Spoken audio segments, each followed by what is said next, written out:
नमस्कार, आप देख रहे हैं KH लाइव हिमाचल में हूं आपके साथ पूजा राजपूत। आज इस इवनिंग बुलेटिन में हम आपको हिमाचल प्रदेश की तमाम बड़ी खबरों से रूबरू करवाएंगे। आइए पहले नजर डालते हैं आज की हेडलाइंस पर। हिमाचल में निगम बोर्ड के 7,000 कर्मियों को सुप्रीम कोर्ट से झटका।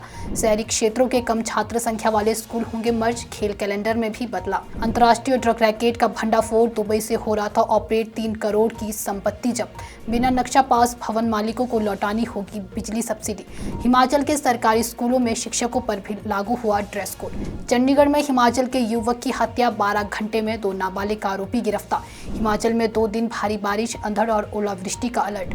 अब खबरें विस्तार से। सुप्रीम कोर्ट ने हिमाचल के करीब 7,000 निगम और बोर्ड कर्मचारियों की उस याचिका को खारिज कर दिया है जिसमें 1999 की पेंशन योजना को समाप्त करने के राज्य सरकार के फैसले को चुनौती दी गई थी। कोर्ट ने साफ कहा कि सरकार आर्थिक कारणों से पेंशन योजना बंद कर सकती है। जस्टिस सूर्यकांत, दीपांकर दत्ता और उज्जवल भुयान की बेंच ने कहा कि राज्यों को पुरानी पेंशन योजना से 11,500 करोड़ रुपए का बोझ उठाना पड़ता, जो मौजूदा हालत में संभव नहीं है। अब इन कर्मचारियों को 1999 की पेंशन योजना के तहत मिलने वाले अतिरिक्त लाभ नहीं मिलेगी। पेंशनर संघ ने असंतोष जताया और सवाल उठाया कि जब 1.36 लाख सरकारी कर्मचारियों को पुरानी पेंशन योजना का लाभ मिल सकता है तो निगम बोर्ड के कर्मियों को क्यों नहीं। संघ ने आगे की कानूनी कार्रवाई पर विचार शुरू कर दिया है। आगे देखना होगा कि पेंशनर संघ इस फैसले के खिलाफ क्या कदम उठाता है। हिमाचल प्रदेश के शहरी क्षेत्रों में कम नामांकन वाले वरिष्ठ माध्यमिक स्कूलों को मर्ज किया जाएगा। मुख्यमंत्री सुखविंदर सिंह सुक्खू ने सचिवालयों में शिक्षा विभाग की समीक्षा बैठक के दौरान निर्देश दिए कि छात्र और छात्राओं के अलग अलग स्कूलों को सह शिक्षा संस्थान में बदला जाए ताकि संसाधनों का बेहतर उपयोग हो सके। राज्य मंत्रिमंडल ने स्कूलों और कॉलेजों के युक्तिकरण का अधिकार मुख्यमंत्री और शिक्षा मंत्री को सौंपा है। ऐसे स्कूल जिनके पास कम नामांकन है और पास में ही कोई अन्य समान स्तर का स्कूल है, उन्हें आपस में जोड़ा जाएगा। वहीं स्कूल खेल प्रतियोगिताओं के कैलेंडर में भी बदलाव किया जा रहा है। पहले जारी शेड्यूल में ब्लॉक स्तर की प्रतियोगिताएं अप्रैल में रखी गई थी, लेकिन सीएम कार्यालय ने शैक्षणिक स्तर की शुरुआत में प्रतियोगिताएं करवाने पर आपत्ति जताई। अब संभावना है कि खेल आयोजन अगस्त के बाद होंगे। शिक्षा विभाग नया खेल कैलेंडर तैयार कर रहा है जिससे मुख्यमंत्री की मंजूरी के बाद जारी किया जाएगा। पंजाब से स्टे नूरपुर में अंतर्राष्ट्रीय ड्रग रैकेट का पर्दाफाश हुआ है। गिरोह का सरगना विशाल दुबई से इस नेटवर्क को चला रहा था।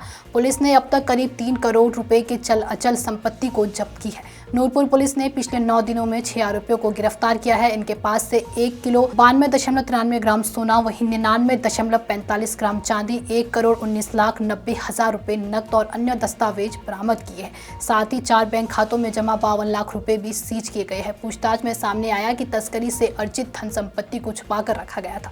मुख्य सरगना विशाल को पहले भी NDPS एक्ट में आरोपी बनाया गया था। फिलहाल वह जमानत पर रिहा होकर फरार है। पुलिस उसकी तलाश में जुटी है। ट्रक माफिया के खिलाफ पुलिस की ये बड़ी कार्रवाई है, लेकिन मुख्य सरगना की गिरफ्तारी अब भी एक बड़ी चुनौती बनी हुई है। हिमाचल प्रदेश में अब बिना पास नक्शे वाले भवन मालिकों की मुश्किलें बढ़ गई है। विद्युत बोर्ड ने ऐसे उपभोक्ताओं पर शिकंजा कसते हुए 1 अप्रैल 2024 तक दी गई सब्सिडी की राशि वापस लेने का फैसला किया है। बोर्ड के अनुसार जिन उपभोक्ताओं ने 3 सालों में भवन का पास नक्शा या नगर निकाय की NOC जमा नहीं करवाई, उनसे अब बिजली बिलों पर घरेलू दरों के उच्चतम स्लैब के हिसाब से एरियर वसूला जाएगा। मार्च 2022 में सरकार ने NOC के बिना भी घरेलू कनेक्शन की छूट दी थी, लेकिन अब नियम सख्त कर दिए गए हैं। राजधानी में लगभग 20,000 उपभोक्ता ऐसे हैं जिन्होंने अब तक अपने भवन का पास नक्शा विद्युत बोर्ड को नहीं सौंपा है।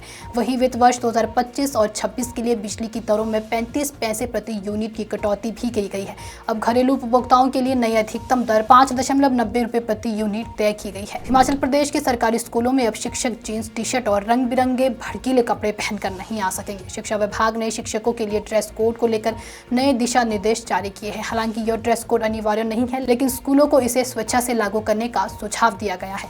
सचिव राज्य राकेश कंवर की ओर से राज्य निर्देशों के अनुसार स्कूलों के प्रधानाचार्य और मुख्य अध्यापक शिक्षकों के साथ मिलकर ड्रेस कोड तय करेंगे। इसका उद्देश्य यह सुनिश्चित करना है कि छात्रों पर शिक्षकों के पहनावे का कोई नकारात्मक प्रभाव ना पड़े। अब शिक्षक सप्ताह में 1 या 2 दिन ही कैजुअल ड्रेस पहन सकेंगे, जैसे कि जीन्स या अन्य आरामदायक पोशाक। बाकी दिन फॉर्मल ड्रेस पहनना अनिवार्य रहेगा। महिला शिक्षकों के लिए भी विशेष दिशा निर्देश जारी किए गए हैं। उन्हें सलवार कमीज, प्लाजो, चूड़ीदार सूट, साड़ी या फॉर्मल पैंट शर्ट पहनने की सलाह दी गई है। वहीं बाहरी ज्ञानों से बचने को भी कहा गया है। इससे पहले केवल छात्रों के लिए ड्रेस कोड अनिवार्य था, लेकिन अब शिक्षकों के लिए भी यह व्यवस्था लागू की जा रही है ताकि शिक्षा का वातावरण और भी अधिक अनुशासित व पेशेवर बन सके। चंडीगढ़ के सेक्टर 43 में शिमला निवासी 35 वर्षीय काकू की लूट के इरादे से चाकू मारकर हत्या कर दी गई। घटना के महज 12 घंटे के भीतर ही पुलिस ने 2 नाबालिग आरोपियों को गिरफ्तार भी कर लिया है। दोनों किशोर कझेड़ी इलाके के रहने वाले हैं और उनकी उम्र 16 से 17 साल के बीच है। काकू किसी काम से चंडीगढ़ आया था और पैदल जा रहा था, तभी आरोपी ने उसे रोका, मारपीट की और छाती में चाकू मार दिया।